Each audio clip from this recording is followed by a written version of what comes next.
AITA for pretending I didn't know my ex? I'm 29F, and if I had to describe myself, I'd probably say I'm the invisible woman. Not in a tragic way, but I'm the kind of person who tends to fade into the background. I'm a bit on the bigger side, which people politely call curvy or plus-sized, but I'm not exactly proud of it. I've always been the friend guys look through to see the girl behind me, the one who gives the good advice, but isn't the one anyone actually wants to date. That was until I met Shane. He was 27, tall, lean, and really handsome in that effortlessly cool kind of way. He's the kind of guy people just gravitate toward, a charmer with that perfect smile and this easygoing confidence that I could never seem to muster. When we met through mutual friends, he seemed like the kind of guy I'd never have a shot with. But he was surprisingly attentive, always finding reasons to talk to me. I fell fast and hard, and before I knew it, we were something, or at least I thought we were. But from the start, there was this catch. Our relationship had to be a secret. I remember our first real conversation about it. We were lying in my bed, just talking about our lives, dreams, and random nonsense. And I asked if he'd ever want to go public. He looked at me, then away, then back, and said, "I'm not ready. It's just a personal thing." And because I was scared of losing him, I didn't press. I didn't even tell my best friend, Sarah, because deep down, I feared what people would say. I feared they'd look at us and wonder why he was with me. So I kept quiet, convincing myself it was temporary, that things would change. For 2 years, that was our routine. Shane would come over when he could, spend the night, and we'd act like we were together, but only behind closed doors. Eventually, he even moved in with me. I took that as a sign that we were progressing, like I was finally someone worth loving openly. Every day, I held out hope that one day he'd see me differently, that he'd want me for all the world to see too. Then one day, after nearly 2 years, I came home from work to find his things gone. His clothes, his toothbrush, that ugly mug he insisted on using every morning, it was all gone. Just like that, without a word, he ghosted me. I tried to call him, and that's when I found out he'd blocked my number, blocked me on every social media platform. I remember sitting on my bed that night, staring at the empty closet, feeling hollow and wondering what I'd done wrong. It wasn't until a week later that a mutual friend casually mentioned, "Did you know Shane and Jess are a thing?" Jess, a gorgeous, slim, successful woman who was the polar opposite of me. They were posting pictures together, vacationing, doing all the things he'd refused to do with me. I was a secret as stand-in. I was his backup until he found someone he deemed worth it. That realization wrecked me in ways I can't fully explain. But what could I do?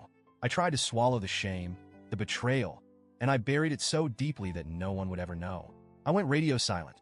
I didn't tell my friends the truth, didn't even tell my family. To them, Shane and I simply drifted apart. The shame of it all was too much. How could I explain that I'd let myself be used and discarded like I was nothing? And worst of all, how could I tell anyone I'd willingly let myself be treated like this? I didn't speak to Shane for a year.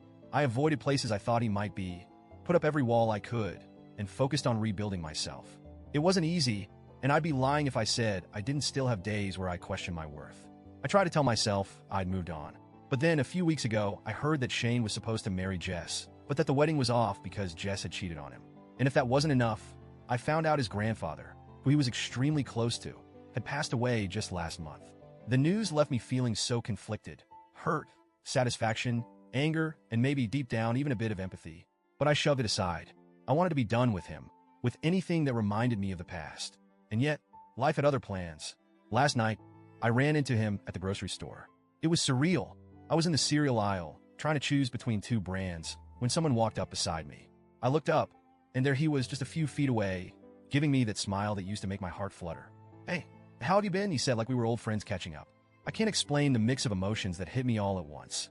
I wanted to scream, to cry, to laugh in his face, and let him know exactly what he'd done to me. But somehow I kept it together. I forced a blank expression, took a deep breath, and said, "I'm sorry. Do I know you?" The look on his face was priceless. He looked confused, almost hurt, like he genuinely couldn't believe I wouldn't remember him. I didn't give him a chance to say anything else. I just turned and walked away, my heart pounding in my chest. For the first time since he'd left, I felt like I had control over my life. I felt like I was finally letting go. But today, I told a mutual friend about what happened. I expected her to understand, maybe even validate me. But she was horrified. She said I was being cruel and heartless, especially considering Shane's been through so much recently. That he just lost his grandfather, that his fiancée had cheated on him, and now he was going through a really tough time. She said I should have been kinder, or at least acknowledged him. And now I'm torn. Was I too harsh? Did I let my bitterness get the best of me? Part of me feels like he deserved it, that he had no right to casually act like nothing happened.